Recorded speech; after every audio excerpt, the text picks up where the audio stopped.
Hey everybody, it's me Amanda with Once in a Wild, and welcome to Once in a Wild Wednesday, where we broadcast on Facebook and YouTube every single Wednesday evening at 6:30 p.m. Central Time.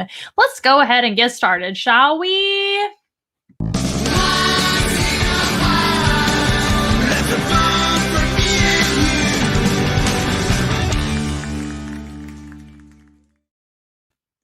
Hey everyone, it's me Amanda once again, and this is Once in a Wild Wednesday. And you can catch us every single Wednesday, of course, at 6:30 p.m. Central. And if you've never seen me before, hello and welcome. And if you're returning, welcome back, of course. And it's good to see all of our friends, family, and followers chiming in.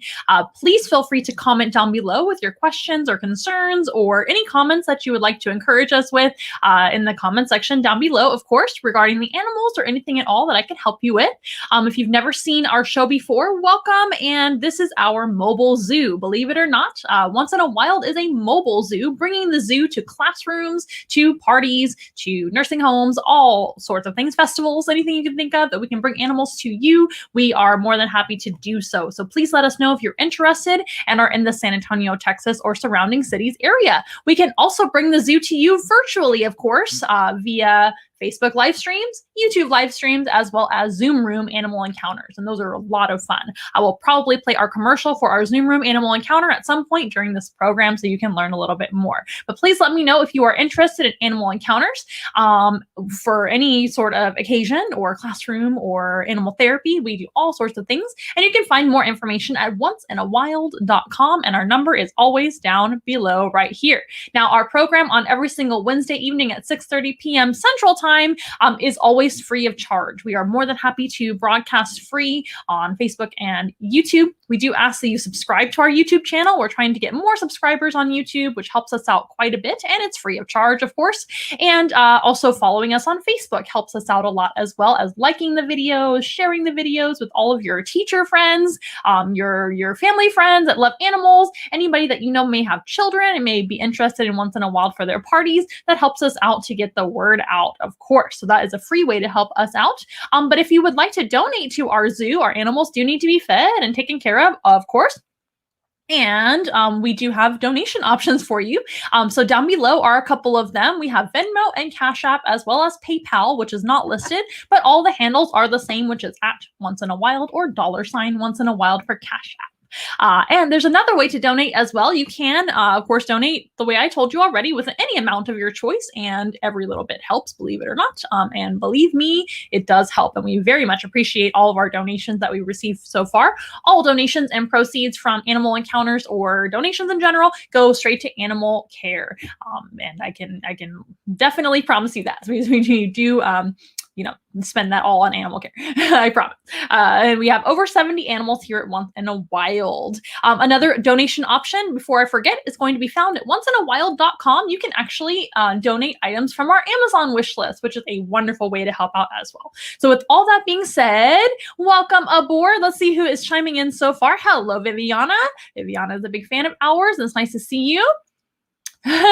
You're eating your dinner. It's very, very cool. No problem. Hello, Donna.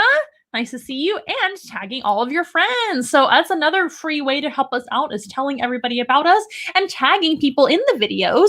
I do want to remind everybody that if you watch in a group, I know there's like options to watch in a group, and that's a lot of fun. But if you do so, just be aware that I will not be able to see your comments.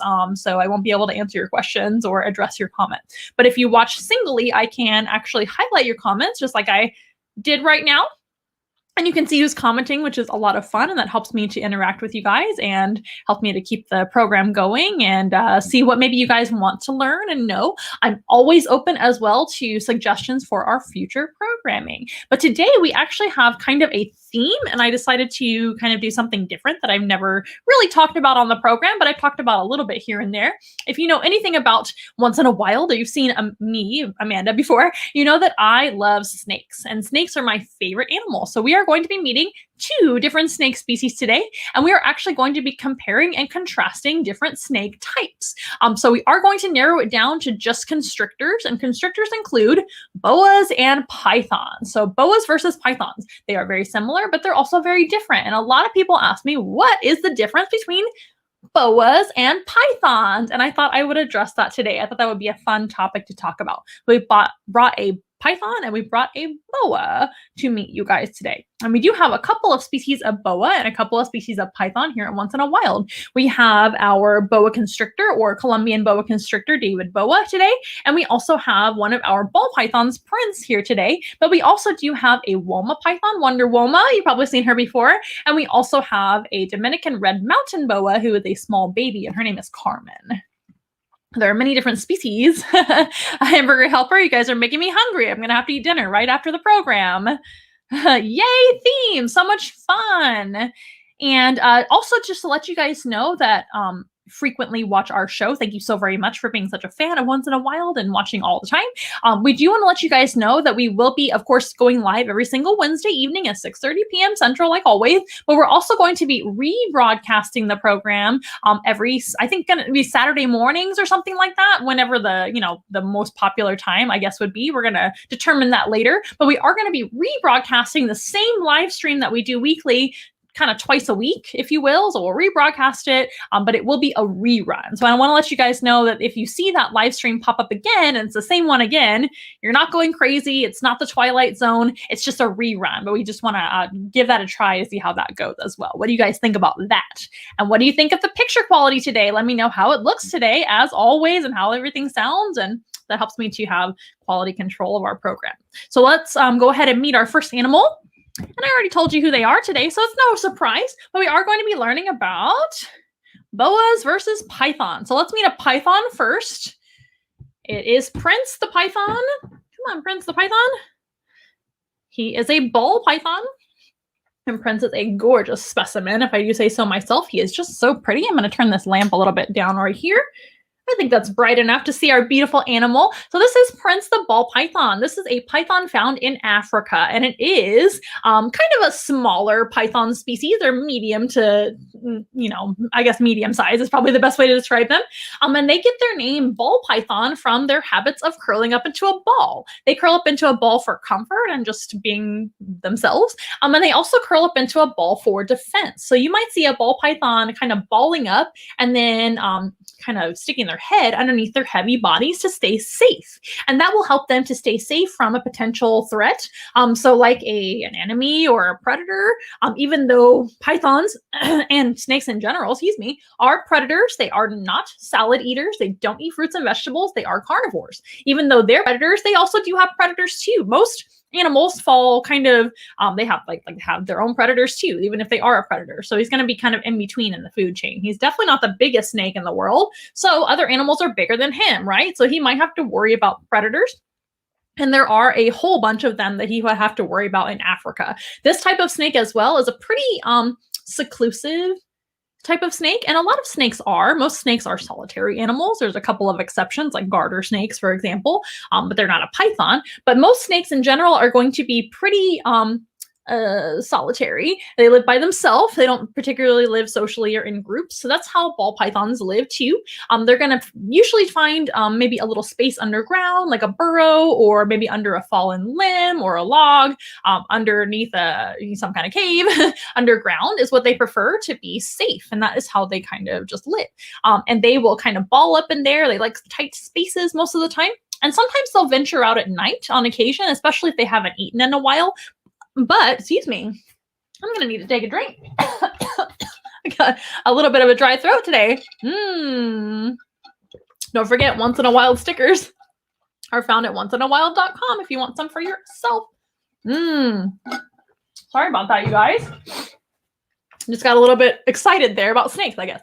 But these guys will kind of live underground, but if they get really, really hungry, they'll venture out only at night. Usually they're pretty much nocturnal as a rule of thumb, but these guys don't have to eat very often. They can actually go 6 months without food with pretty little consequences, so therefore they don't really venture out too often unless they just feel like it, I guess. But it's much safer to be underground in that burrow, kind of hiding out most of their life. So that's kind of how they live, and they're a very kind of thick-bodied and small-headed snake. You can see how small his head is.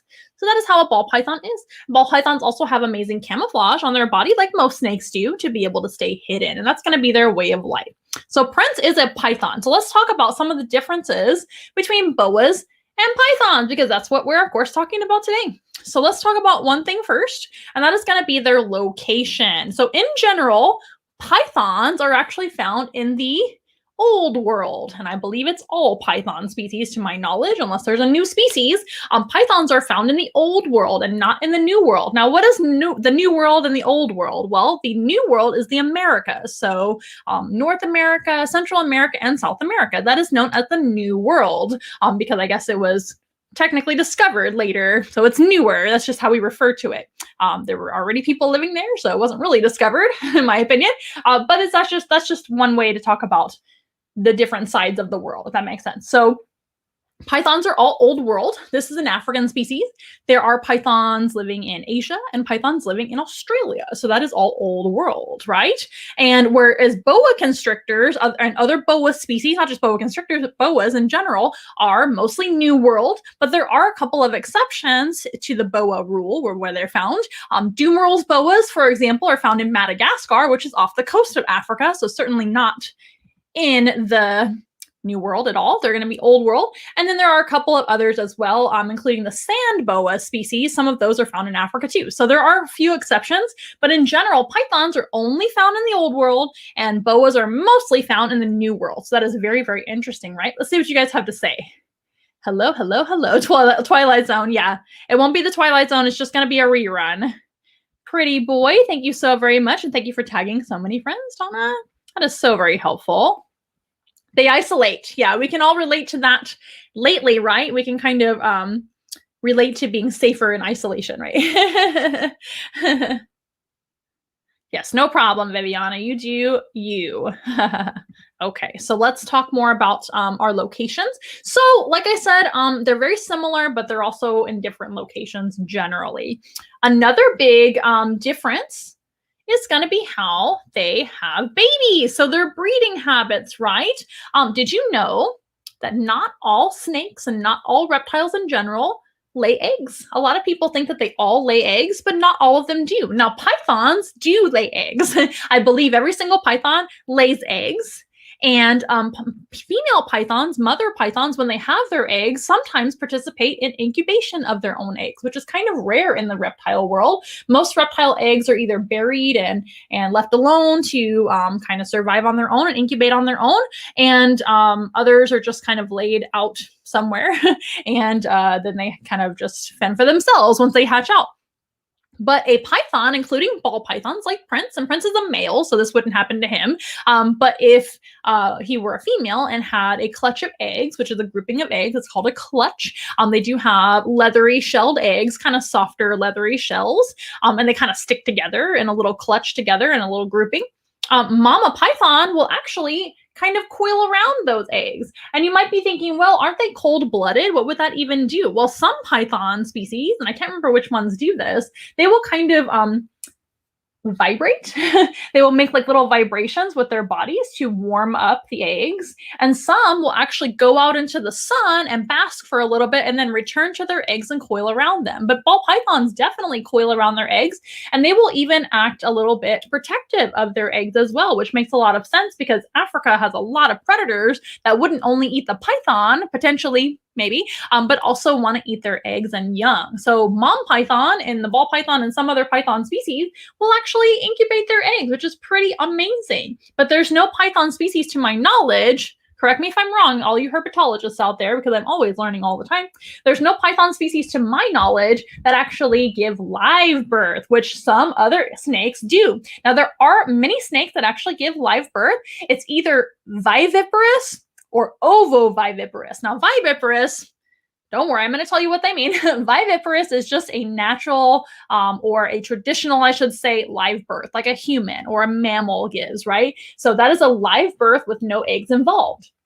Some snakes don't have eggs involved at all. They just give a live birth, just like mammals are born. Isn't that amazing? Of course, the animals do not feed their baby's milk because that's only in mammals. Mammals are kind of strange. But there are snakes indeed, and reptiles in general, that give live birth. That is called viviparous. There's another term called ovoviviparous. And to the naked eye, watching this happen, it would look exactly the same. It would look the same as viviparous. It's a live birth. But what actually occurs inside of the mom is eggs are there inside of mom. They're soft eggs, but they do hatch inside of mom and then proceed to exit mom afterwards. So there is an egg involved, but it's inside the mother's body. But to any observer, it would actually look the same as viviparous. So they're either viviparous or ovoviviparous. In the case of pythons, though, like we said, they're neither. They lay eggs. So they do lay eggs in the traditional way you might think. And then they have to worry about either burying them, hiding them, or incubating them themselves. But boas, that is a big difference. I think there's only 2 exceptions, and I don't remember what they are. I'm pretty sure they're small species, but they're, in general, boa constrictors are either viviparous or ovoviviparous, and that is a big, big, huge difference between boas and pythons. In my opinion, that's the most extreme difference between the 2 types of snakes, right? The way they breed. So they're going to come together for breeding in the same manner. Male and female will come together. That's usually the only time that they really hang out is to come together for breeding purposes, right? And then mom, boa constrictor in that case, or boa of some kind of species, because there's many species, right, of boas, will then proceed to have live birth, whether it be ovoviviparous with eggs involved inside the mother, or viviparous with just a live birth. Isn't that incredible? That's a huge difference in my opinion. Absolutely, absolutely.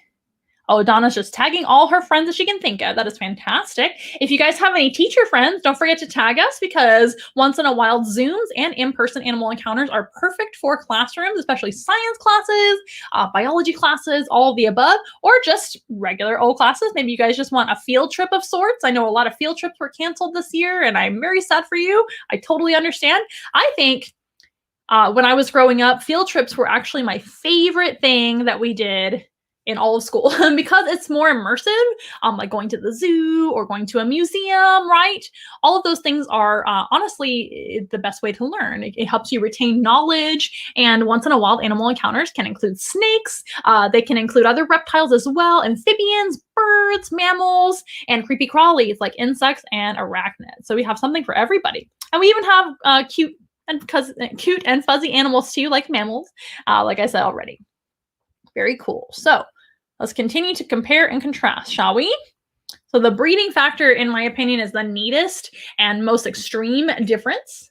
But this species right here, the ball python, would actually not give live birth, but it's still a neat animal, right? And of course, snakes in general get a bad reputation. Snakes are not our enemies. They're actually our friends. And that's because boas and pythons and other snakes as well, even venomous snakes, they eat a lot of rodents. Now, snakes also eat other animals like birds, and some snakes eat other snakes even, and some snakes eat eggs, some snakes eat fish, some eat amphibians like frogs and all kinds of things, and lizards, all kinds of stuff. But in general, boas and pythons are usually rodent eaters, or at least warm-blooded animal eaters, which is extremely important for not just us, other animals and whatnot, but it's also important, believe it or not, for the rodents.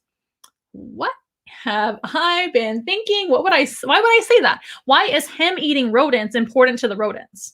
Wouldn't that be bad for the rodents? Well, did you know that most animals that are eaten by predators are typically either the sicker animals, the older animals, which is a little bit unfortunate, right? But everybody gets old, and they're slower at that age and whatnot, etc. So the sick animal, the dying animal, the older animal is typically the slower animal. And that is easier for a predator in general, like a ball python or a boa constrictor, to be able to catch. And therefore, the rest of the rodents, the rest of the prey animals, can actually thrive a little bit better. And the gene pool is then more diversified, if you think about that, and there's less disease. And less disease is what we're actually benefiting from with having less rodents. So those populations need to be kept under control. There's nothing wrong with rodents. There's nothing wrong with birds, of course. There's nothing wrong with snakes in general. But all those animals, if there are too many of any one type of animal, like cockroaches, for example, then we get problems like diseases. We have less resources because those animals are eating all the resources, etc. So that's very important for predators in general, whether they be coyotes, whether they be birds of prey, whether they be big cats, dolphins. All those animals have to be in the food chain to keep those other animal populations under control and nice and healthy and thriving. And that helps us, as selfish as it sounds, it helps humans as well to stay healthier. And Lord knows we don't need any more diseases going on in this planet right now, on this planet.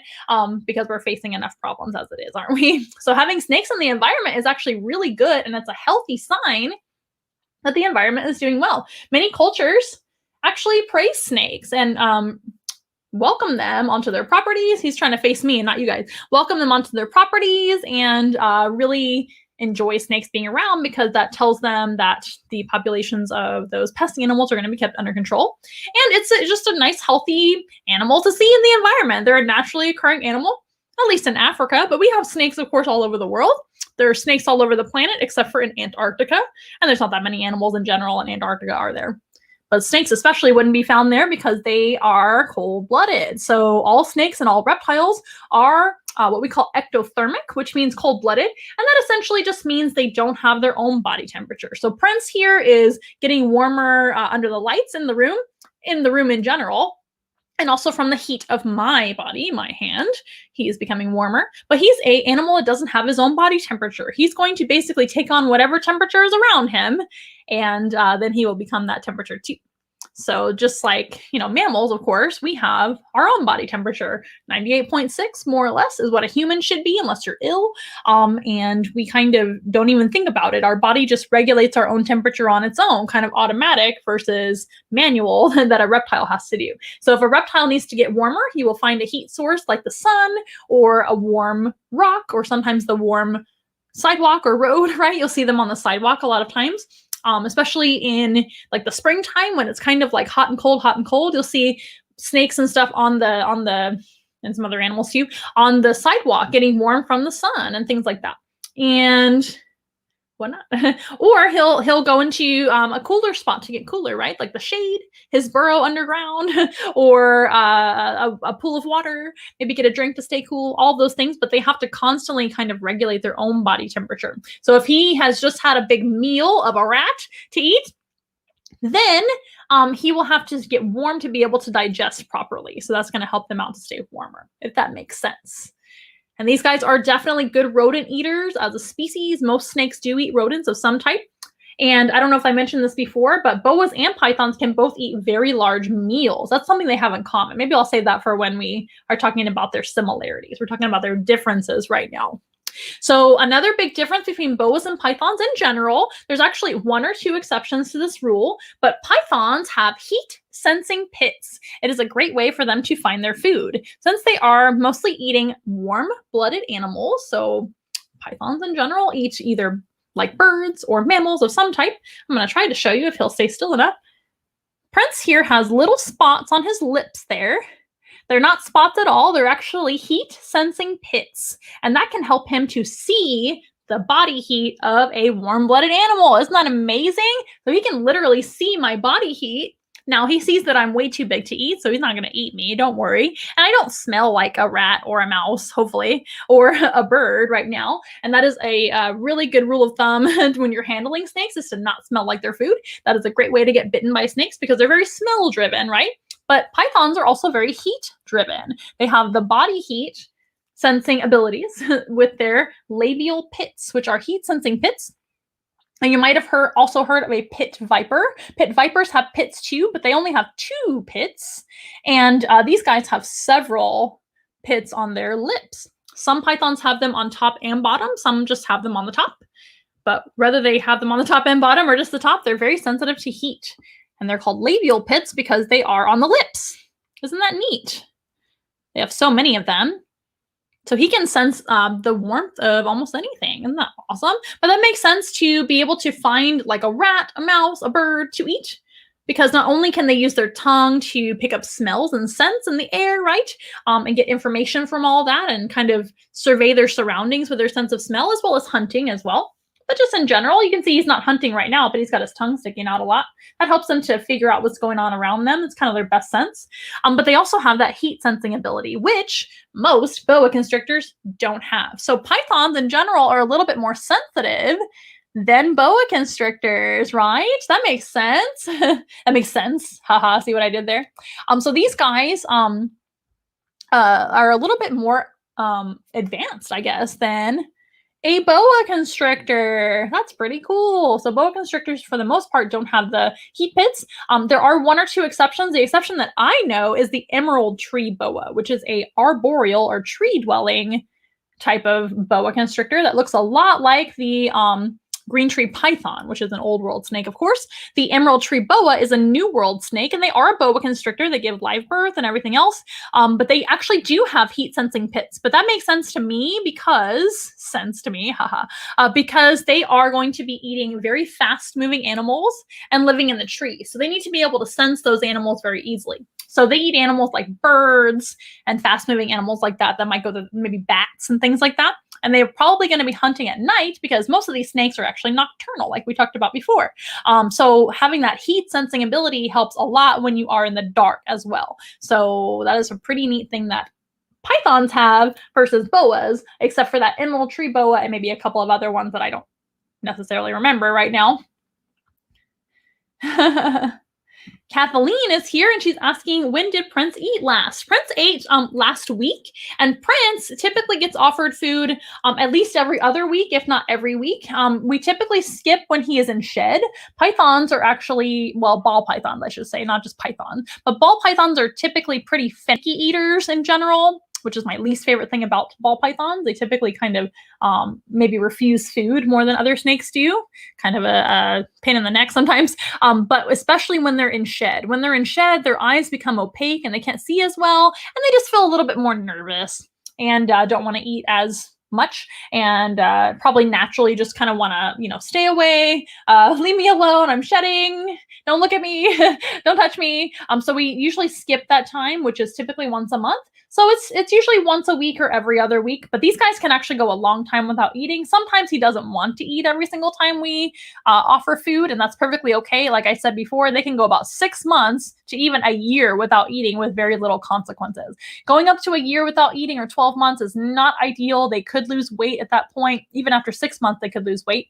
But if it's a adult snake that is very, very got a lot of body weight to them, they're going to be okay. That is something that naturally occurs as well. But Prince ate last week and he ate very well. The week prior, we actually did offer him food and he refused at that time for whatever reason, but that is okay because we have plenty of animals that will eat rats and mice and rodents here at Once in a Wild. So nothing really goes to waste, which is the nice thing about having so many animals, is that we never really waste rodents. But owners of ball pythons sometimes have challenges with feeding them. And then if you only have like the one snake or a couple of snakes, what are you going to do with the rodent after you've tried to feed it out? There's really nothing else you can do with it. It's going to go bad. So it's kind of a pain. His little face is so cute. Thank you. I'm glad you think that snakes are cute. A lot of people don't care for snakes, but the best thing to do if you see a snake in your own environment is to just leave it alone. And if you happen to love snakes, you can, of course, watch our programs or hire us for a snake encounter. We are also very, very, very good at helping you get over your fear of snakes. Prince is one of the animals that participates in exposure therapy and also traditional animal therapy, just holding him and loving him and touching the smooth skin and all of that. It's very, very therapeutic in my opinion. I love snakes. Snakes are my favorite. But also exposure therapy and helping you get over your fears because he's a very gentle and well-behaved snake and would never hurt anybody. Ball pythons are kind of known for that. They're very, very passive animals, which is why they're very popular as pets. I don't really recommend snakes for most people as a pet because they're kind of an advanced pet. They're very specialized, but a ball python is a good choice for a more advanced type snake keeper, in my opinion. A lot of people call them a beginner species. I don't, because they tend to have eating issues sometimes. They tend to have humidity issues sometimes. In my opinion, the easiest snake to keep, this is just my opinion, you guys, is a corn snake. Corn snakes are my favorite to recommend for people to actually adopt as your kind of first snake companion. They don't get very large. Ball pythons don't get huge, but they can get up to 5 or so feet. So that's a pretty big snake for a beginner, right? And they need a lot of room in comparison to a corn snake. Corn snakes are just as docile. They might move around a little bit more than a ball python, although he's moving around a lot. So most ball pythons just sit still, but he's moving around like crazy today, which is really cute. Corn snakes move around a little bit more, but they rarely have shedding issues. They rarely refuse food, which is fantastic. And they don't need as much heat and humidity, etc., as a tropical species or more savanna type species that lives in Africa, like this species. Because corn snakes are from the United States, and most of the people I'm talking to live in the United States. So temperature-wise, you're probably not going to go wrong. They can handle fluctuations in temperature just fine, within reason. Inside your house is perfectly fine usually. So corn snakes are a little bit easier to care for. Ball pythons can be easy depending on the python, depending on you, depending on your home. So many factors, but in my opinion, they're not my favorite to recommend or even keep because they do refuse food quite a bit. They tend to have shedding issues, all the things, but they are super docile and very, very sweet, which I understand why people love them. They're so very cute. They are. So let's go ahead and switch our animals, shall we, while we talk about the similarities. So briefly, we'll go over the differences again. Pythons versus boa constrictors, right? That's what we're talking about today. Let's reiterate, pythons versus boas, or boas versus pythons. So pythons are all old world and boas are mostly new world with a couple of exceptions here and there kind of sprinkled throughout the world. But in general, they're more new world. So that is a big difference. Another one is going to be how they have their babies. In general, a python will lay eggs and sometimes incubate their eggs themselves and take care of their young until they hatch. And boas will typically give live birth either through ovoviviparous or viviparous natures. That's a big difference. And another difference is going to be their heat sensing pits or lack thereof. Pythons have heat sensing pits and most boas do not have heat sensing pits. So that makes them different as well. So that is their differences. That's what I'm trying to say. So let's go ahead and meet a boa. So this again was Prince the Python, and he is a ball python. He's a wonderful snake. Let's go ahead and meet one of our boas that I brought today. I'm going to set Prince aside. And while I'm getting ready to show David Boa, our next animal, let's go ahead and play our commercial for our Zoom Room Animal Encounters. That way you guys can learn about that a little bit while we're preparing for the next animal. Here we go. Stuck in the house with nothing to do? Did your students miss their fun field trip that was planned for them? Are you looking for a fun team building activity for your employees that are stuck in the house with the same old Zoom meetings from day in and day out? Was your child's birthday party canceled this year because you're stuck in quarantine? Well, have we got the solution for you? Our Zoom Room Animal Encounters are a great solution for you. In Zoom Room virtual animal encounters, we can bring the zoo to you, but from the safety of your own home. They are fully customizable, and you can invite all your friends to join in and meet all the animals. They are fun, unique, and very interactive. It's also a great learning opportunity. And most of all, it's very, very simple. Just contact us to book your appointment and schedule your Zoom room. Then select the animals you would like to attend in your Zoom Room Animal Encounter, and then send the link to all of your friends and family who are invited to the Zoom room that we provide to your email. And best of all, you can bring the animals to anyone, anywhere, all over the world. So visit us at onceinawild.com or call us today. We can't wait to see you.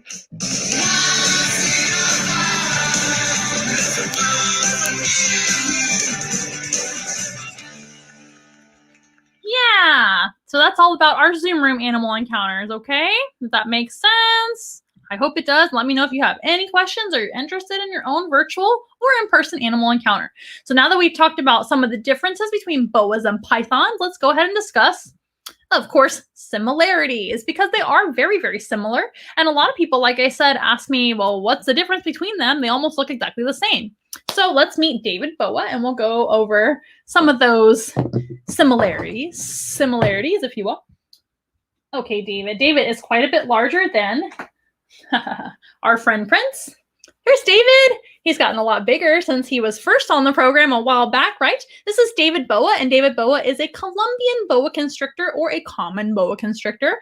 This subspecies of boa constrictor, which are found in the Americas, which is Central and South America, actually. They're not found in North America. Central and South America only. But this specific subspecies of boa constrictor is a Columbian boa constrictor. Now, his coloration is quite a bit lighter than the natural occurring coloration of them. Where are you going, son? And also Prince, the python, is a lighter color as well. So just so you guys know, they look very similar to their wild cousins, but also a little bit different. So let's talk about their similarities. So both boas and pythons actually have very smooth scales. And you might be thinking, well, don't all snakes have smooth scales?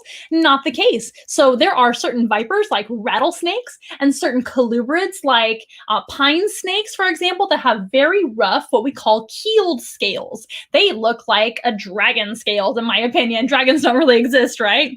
But some lizards have keeled or rough scales too. Well, boas and pythons have smooth, beautiful, leathery scales. So that is a huge similarity to both of them.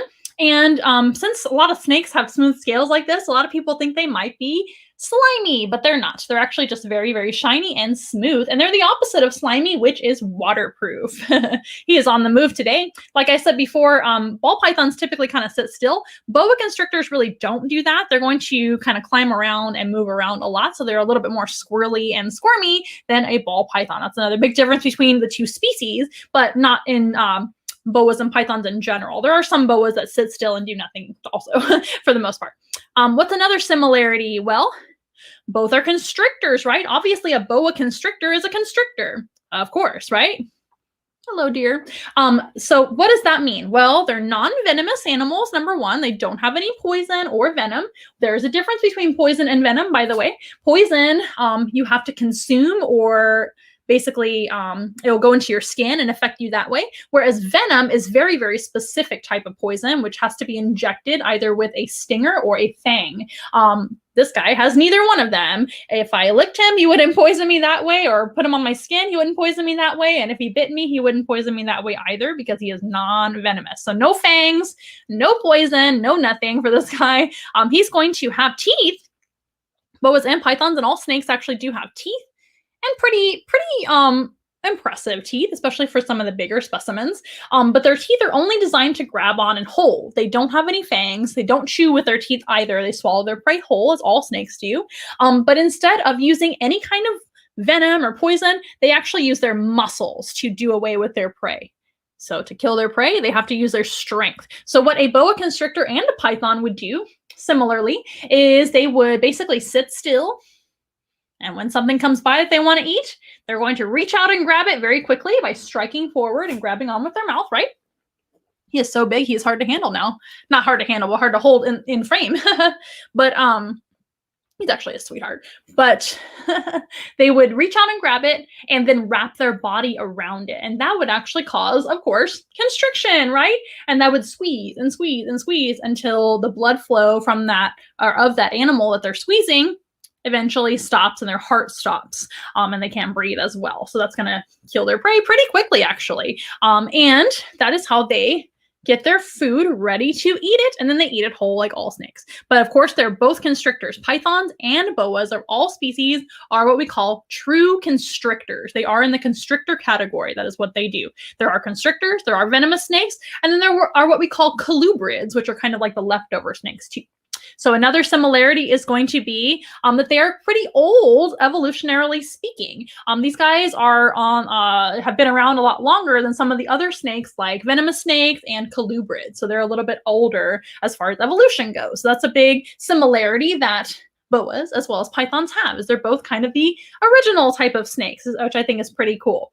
Now, I forgot to list this as well, but boas and pythons are both, they both have members that are the absolute largest snake species in the world. The largest and heaviest type of snake in the world is the anaconda, which is a type of boa.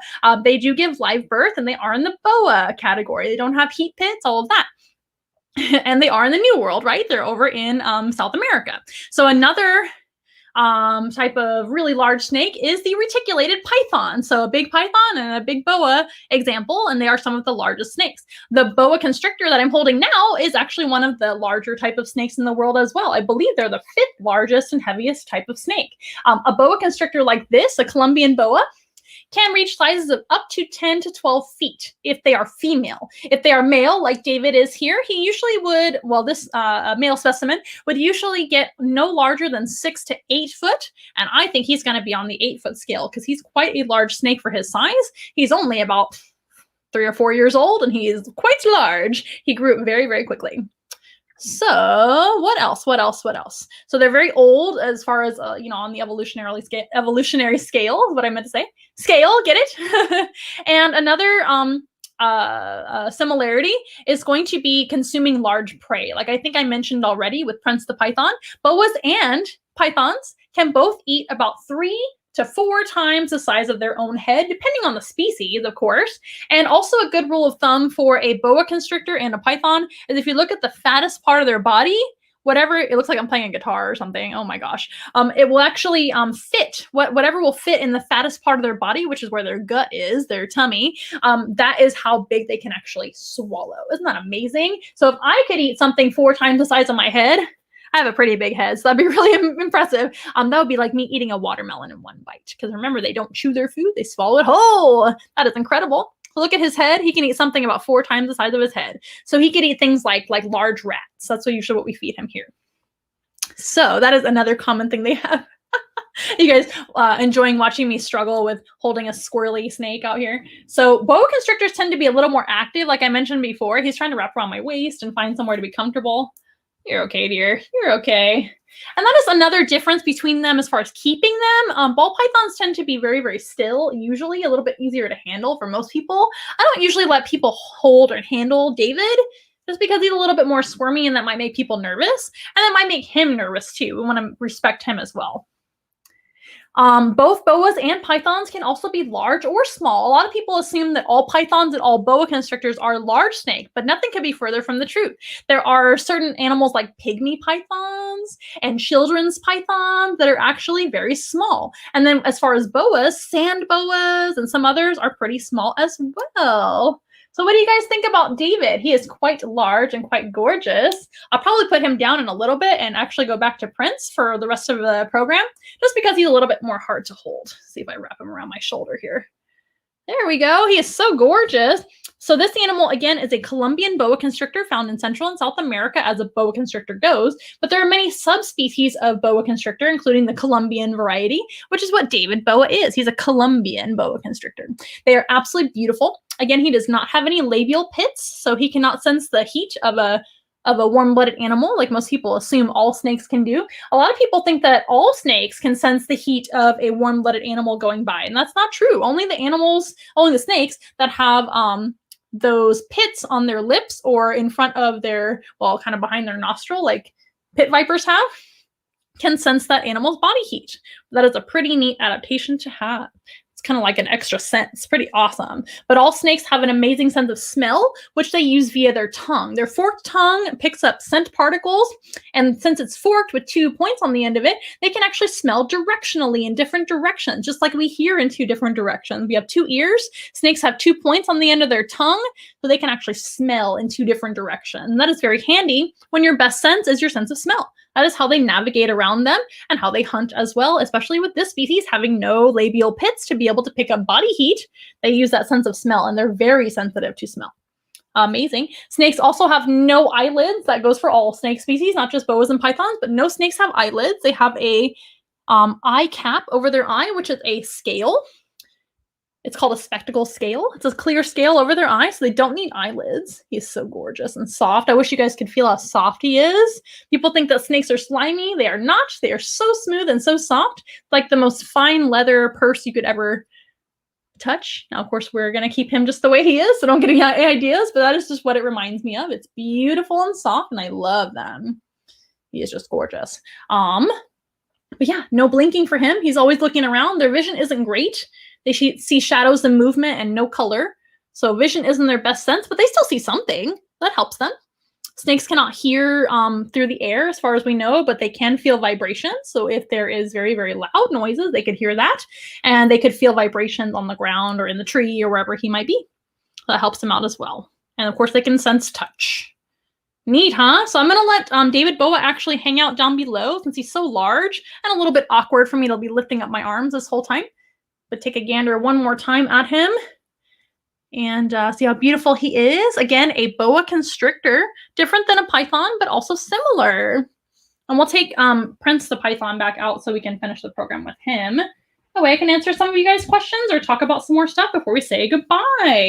I hope you guys have enjoyed our compare and contrast of boas versus python. There are many different species of both. And let's talk about this. So what is the better pet? A lot of people ask me, what's a better pet, a boa or a python? Well, it just really depends on you. It depends on what species you're talking about, etc. Make sure he's nice and secure for you guys and for me. And we'll get Prince back out. How about that? So all the animals have like travel enclosures that we typically bring out to the studio as well. And they get to go back home after the programs are over. Here is Prince again. So what is my favorite as far as boas versus pythons? Well, it depends on which one you're talking about. I have favorite boa species and I have favorite python species.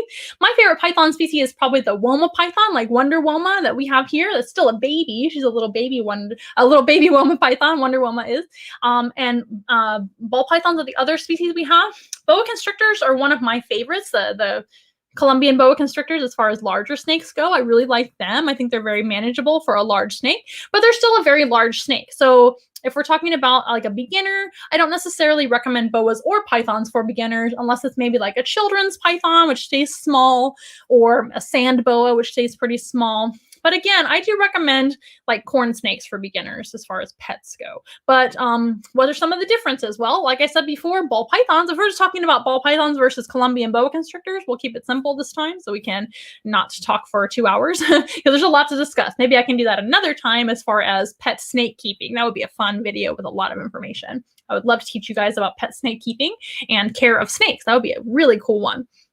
So ball pythons, some of their issues are eating. So a lot of them will refuse meals because they can go a long time without eating. So by nature, they don't have to eat very often. If the temperatures are not right, they're not going to want to eat either. They're from a place where it really doesn't get cold that often. It's really only the wet and the dry season in Africa where they're from, and the African savannas where they're from.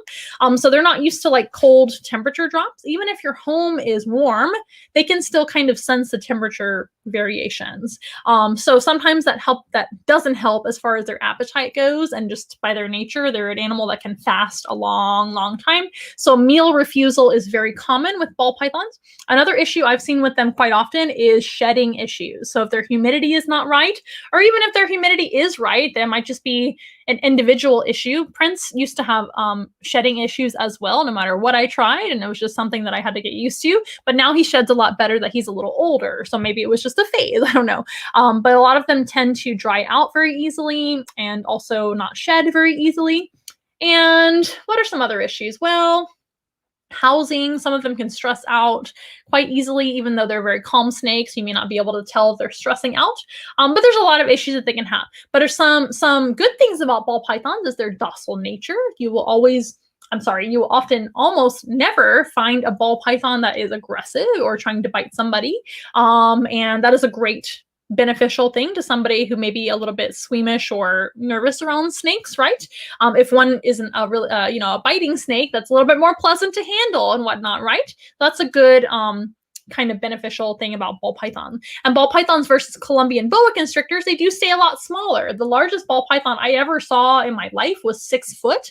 That is a huge ball python, and it was a female. Females are larger than males always on both of these species. So if you get a male ball python, they're only going to get about 4 to 5 foot maximum ever in their life. They can live into their 30s. As long as they're alive, they'll grow a little by little, but you're never going to have to deal with like a 10, 12 foot snake ever with a ball python. That's just not possible at all as far as this species. That's another benefit as well. So housing is a little bit easier than a boa constrictor in general, the Columbian boa constrictor, because of their size. A Columbian boa constrictor maximum can get around 10 to 12 foot, and that is only females. Males typically max out at no bigger than 7 or 8 feet, and that would be huge for a male. I anticipate that David Boa will be huge because he's already a big boy for his age. He's about 4, like I said. And he's big for his age. So that's going to be a con for boa constrictors, is mostly their size. Other than that, in my opinion, I think boa constrictors are much easier. They're just bigger. They're bigger snakes. They're a little bit more active. They're not typically aggressive towards people. They have a very strong feeding response. So if they mistake you for food, if you smell like a rat or you're moving like a rat and they mistake you for food, they may try to strike. And that is the only reason that I've ever experienced that a boa would really bite somebody. Sometimes they will mock strike. So it's not really a bite, but it's like, hey, stay away from me. And they're just a little bit nervous. But usually with plenty of handling, boa constrictors calm down a lot. They just move around more than a ball python does. In general, Prince is being a poor example today. But in general, boa constrictors of that nature that we just saw are more squirrely, more active, but that's not necessarily a con, right? That's just something that they do. But if that's something that you don't like, then you shouldn't have a boa constrictor. But to me, the main con of boas is going to be their housing, because they can potentially get very large. You're going to have to consider some very large housing, and they're more active, so they need a little bit more extra room, or they need a lot of time outside of their enclosure to get out and slither around, right? With supervision, not like in your house loose, because that's an issue with any snake. But those are some different compare and contrast kind of factors with keeping them. Again, boas I like them better because they actually eat every time you feed them, which is fantastic. That is a good plus for me as a keeper. But I hope you guys have enjoyed our compare and contrast of our boas versus pythons. If you guys have any questions whatsoever, be sure to comment down in the comment section down below. And again, we are going to be trying to replay. It's going to be a new thing that we're doing. We're going to replay some of these live streams. Again, maybe on a Saturday morning or whatever we pick, just so if you see another broadcast of this particular program with boas and pythons, know that it's a rerun, not actually live. And we will warn you guys that it's not actually live, but don't worry, you can still comment on all of the replay videos too, and I'll get back to you the old-fashioned way and answer your questions by typing them underneath your questions. By typing the answer underneath, that's what I mean. You know what I mean. I will type in the answers for you instead of just answering them live, because remember, I won't be live on the replay. But don't worry, every single Wednesday evening at 6:30 p.m. Central Time, we will be live with some of our animals. Today, we just met 2 of our animals, which is a little bit unusual for us. Typically, I bring 3 because I like to talk about 3 animals. But today, we had a little bit of a theme, of course, comparing and contrasting boas and pythons. And I hope that made sense to you guys.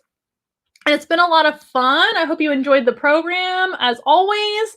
And again, if you would like to donate anything to us, you can do so with an amount of your choice via Venmo, Cash App, or PayPal at Once in a Wild. You can also go to our Once in a Wild website, onceinawild.com, of course, and go to our Amazon wish list and donate items from there. And better yet, you can actually schedule your own private Zoom room animal encounter with 6 to 8 animals of your choosing per hour, as well as an in-person animal encounter if you happen to be in the San Antonio, Texas, or surrounding city area. Give me a call and we can talk about all those options. And our number is down below as always. But I hope you guys enjoyed our program, and we'll see you guys next time here at Once in a Wild. We are nothing close to ordinary, but we love to be your friend.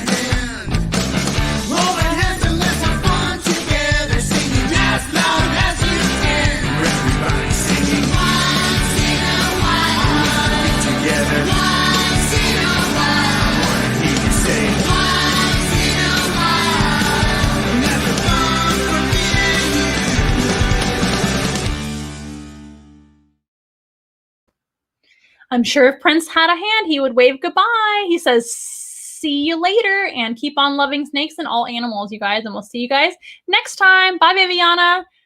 Bye, Jeffrey. Good to see both of you and all of you. And we'll see you guys next week here on 6:30 here on Once in a Wild Wednesday, 6:30 p.m. Central. See you guys later. Bye.